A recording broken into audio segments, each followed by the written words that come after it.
Le 29 janvier 2025, le Sénat français a tenu un débat animé concernant la crise sécuritaire dans l'est de la République démocratique du Congo, la RDC, suite à la prise de Goma par le groupe rebelle M23 soutenu par l'armée rwandaise. Lors de cette séance, le sénateur Christophe-André Frassa a interpellé le ministre de l'Europe et des Affaires étrangères, Jean-Noël Barrot, sur la position de la France face à cette situation. En réponse, le ministre Barrot a fermement condamné l'offensive du M23, je dirais de manière hypocrite, et les soutiens apportés par les forces armées rwandaises. Pourquoi je dis de manière hypocrite? Car la France, nous le savons tous, et pour ceux-là qui ne le savent pas, laisse-moi vous informer que la France fait partie des pays qui sont en train de, qui sont derrière Kagame et le M23 pour piller les richesses du Congo. Et après, les Français diront, voilà, on ne comprend pas pourquoi il y a des sentiments anti-français qui se développent en Afrique. Ça, c'est l'un des cas. Donc, j'ai lancé un appel aux citoyens français d'essayer de comprendre ce qui se passe dans le monde, car en République démocratique du Congo, jusque-là, on nous rapporte que le mort, donc ça approche dans peut-être 12 ou 13 millions de personnes qui sont déjà mortes. À cause de quoi? De pillage. Et Kagame qui attaque ce pays-là, donc le Congo, pauvre Congo RDC, donc pendant 30 ans de pillage, donc sans cesse, donc de manière systématique, et que la France aujourd'hui, que le ministre Barrot puisse faire semblant au fait de condamner fermement l'offensive du M23 et la prise de Goma, franchement je trouve cela aberrant. Alors je vais vous laisser suivre la vidéo et puis je vous reviens vers la fin de la vidéo. Merci. Le Rwanda est un exportateur de coltan, alors il n'y en a pas un gramme sur son sol. Si l'Union européenne était si attachée à l'éthique, elle arrêterait d'être le receleur du pillage qu'effectue le Rwanda à l'égard de la République démocratique du Congo. Ça pour le groupe Les Républicains. N'en rajoutez pas là, tout est plein. Merci, Monsieur le Président. Ma question s'adresse à Monsieur le ministre de l'Europe et des Affaires étrangères. Monsieur le ministre, depuis plus de 30 ans, le conflit qui ensanglante la région du Kivu et plus largement l'Est de la RDC ne cesse de préoccuper la communauté internationale sans pour autant qu'elle prenne une position claire et sans ambiguïté. À chaque action des milices, à chaque drame, une condamnation, un soutien et rien de plus. Avec la prise de Goma par le M23, nous atteignons un point de bascule. Là encore, il n'y a eu qu'un soutien à la RDC et une condamnation du M23 et du Rwanda. Hier, notre ambassade à Kinshasa et plusieurs autres ont été les cibles d'attaques inadmissibles. Pour autant, ces actes condamnables en disent long sur la perception par l'opinion locale de l'inaction de la communauté internationale face aux crimes de guerre commis en République démocratique du Congo. Alors, n'est-il pas temps, Monsieur le Ministre, d'aller au cœur et au fond du problème, c'est-à-dire de prendre enfin des sanctions ciblées contre le M23 et surtout contre les deux pays qui le soutiennent et l'arment depuis bien trop longtemps, à savoir l'Ouganda et le Rwanda? Monsieur le ministre de l'Europe et des Affaires étrangères, pour répondre à la question, Monsieur Barrot. Monsieur le Président, Mesdames et Messieurs les sénateurs, Monsieur le Sénateur, avec vous, je veux rendre hommage aux agents et aux diplomates de notre poste à Kinshasa qui a été pris d'assaut hier, dont un des bâtiments a été incendié, ce qui me permet de rappeler qu'ils sont bien souvent en première ligne pour défendre nos intérêts dans des situations extrêmement difficiles et que leur engagement, leur dévouement et leur courage forcent notre admiration et notre respect. S'agissant des événements que vous évoquez à l'est de la République démocratique du Congo, la France condamne fermement l'offensive menée par le M23 et soutenue par les forces armées rwandaises. Elle porte atteinte à l'intégrité territoriale et à la souveraineté congolaise. Elle aggrave une crise humanitaire qui est d'ores et déjà la deuxième, la plus grave sur toute la planète, en ayant provoqué depuis le début de l'année plus de 400 000 déplacements de population, après les 2 millions de personnes déplacées l'année dernière, et en mettant à rude épreuve les forces onusiennes, la MONUSCO qui sur place protège les populations civiles et dont 3 casques bleus ont d'ores et déjà payé de leur vie leur engagement au service de leur protection. Dans ce contexte, la France se mobilise. Le président de la République ces derniers jours s'est entretenu avec les 2 chefs d'État ainsi qu'un certain nombre d'autres dans la région pour créer les conditions du rétablissement du dialogue. Au Conseil de sécurité des Nations Unies, nous avons soutenu la République démocratique du Congo dans sa demande d'organiser 2 réunions d'urgence et nous avons porté une déclaration dans laquelle les agissements du M23 soutenus par les forces armées rwandaises sont condamnés ouvertement et sans aucune forme d'ambiguïté. Et avant-hier à Bruxelles, c'est sous notre impulsion que la haute représentante de l'Union européenne a à son tour condamné cette offensive et appelé à un cessez-le-feu immédiat. Vous le savez, jusqu'à présent, c'est le processus de Luanda qui a organisé la relation entre RDC et le Rwanda, et c'est le processus de Nairobi qui a organisé les relations entre le RDC et les groupes rebelles dont le M23 fait partie.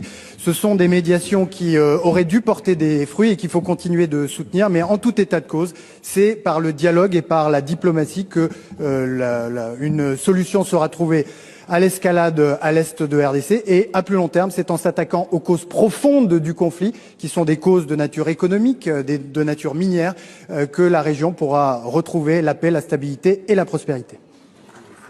Monsieur Frassa. Monsieur le ministre, on condamne, mais il manque l'essentiel. C'est-à-dire que, rien que pour vous rappeler, l'Union européenne finance à hauteur de 20 millions l'armée rwandaise pour intervenir au Mozambique, sans aucune garantie ni aucun contrôle que ce financement n'aille pas ailleurs. Le Rwanda est un exportateur de coltan, alors il n'y en a pas 1 gramme sur son sol.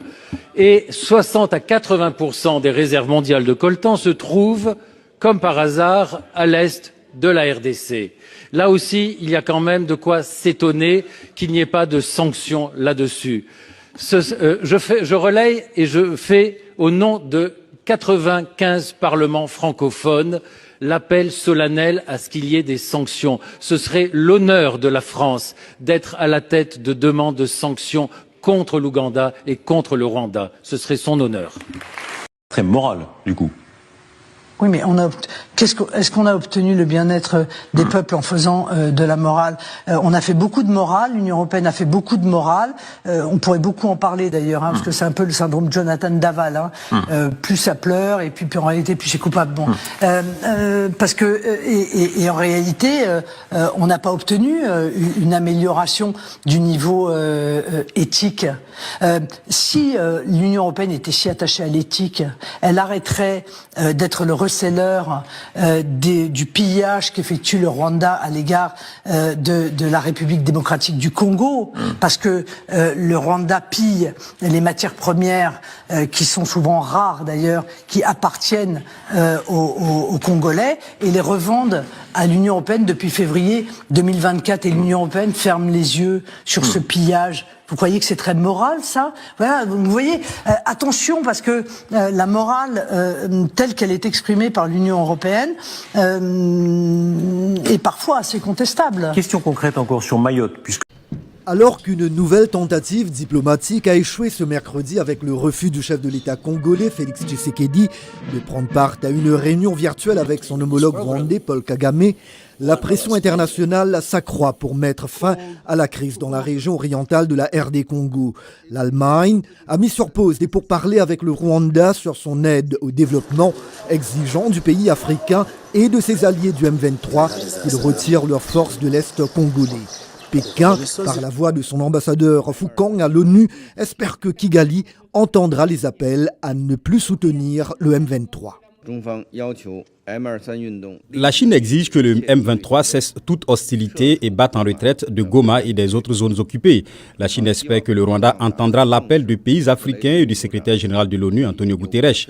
Il faut cesser de soutenir le M23 d'un point de vue militaire. Le chef de la diplomatie britannique, David Lammy, indique avoir parlé à Paul Kagame et appelé à la désescalade, soulignant la nécessité pour le Rwanda et la RDC de retourner d'urgence à la table des négociations. La vérité est que si nous étions témoins des horreurs d'El Fasher et de Goma sur n'importe quel autre continent ou d'ailleurs, de la violence extrémiste au Sahel et en Somalie, n'importe où ailleurs dans le monde occidental y accorderait beaucoup plus d'attention.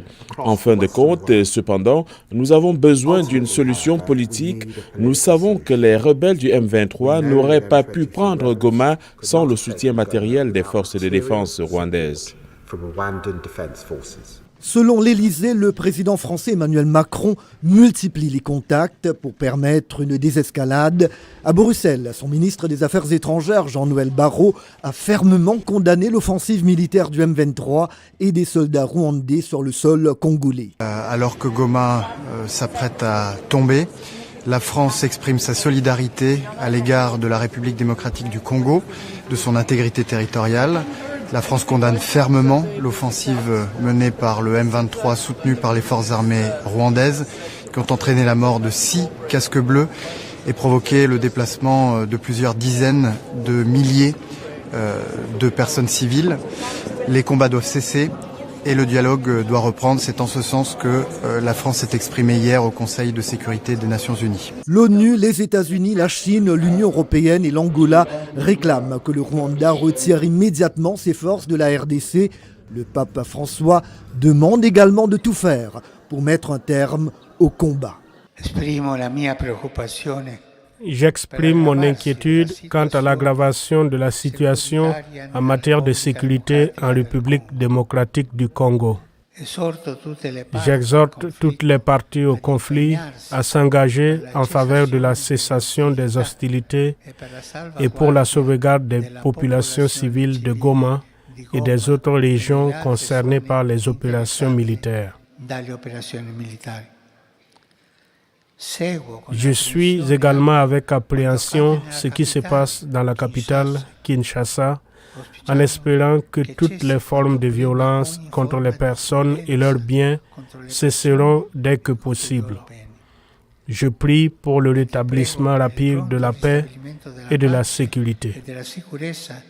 Après les manifestations ayant pris pour cible plusieurs ambassades à Kinshasa, les États-Unis ont appelé leurs ressortissants à quitter la RDC. La Belgique a déconseillé aux siens d'y voyager et la compagnie aérienne Brussels Airlines a annulé sa desserte de la capitale congolaise ce mercredi. Alors, comme vous avez pu le remarquer, cette offensive éclair sur Goma, cette cité de plus de 2 millions d'habitants et presque autant de déplacés, a suscité de nombreux appels à la fin de combat et au retrait de troupes rwandaises. Mais cette chanson-là, ces appels-là, au retrait de troupes rwandaises, c'est une chanson à laquelle Kagame est habitué. Et c'est une chanson qu'il apprécie vraiment, car il sait que sans les sanctions, cette chanson-là ne sert à absolument rien. Et concernant l'hypocrisie de la France, comme on a pu le remarquer, durant le Conseil de sécurité, on a vu quand même des pays comme la Chine qui ont été disons trop directs avec le Rwanda. Ils ont demandé, la Chine a demandé au Rwanda de retirer carrément son armée et puis de cesser d'aider militairement les M23. Et ensuite, je félicite le pays comme l'Allemagne qui a mis fin à son aide, à sa coopération ainsi qu'à son aide pour le Rwanda. Ça, c'est l'Allemagne. Bravo. Et aussi, on a vu le chef de la diplomatie du Royaume-Uni qui a appelé Kagame et qui lui a carrément demandé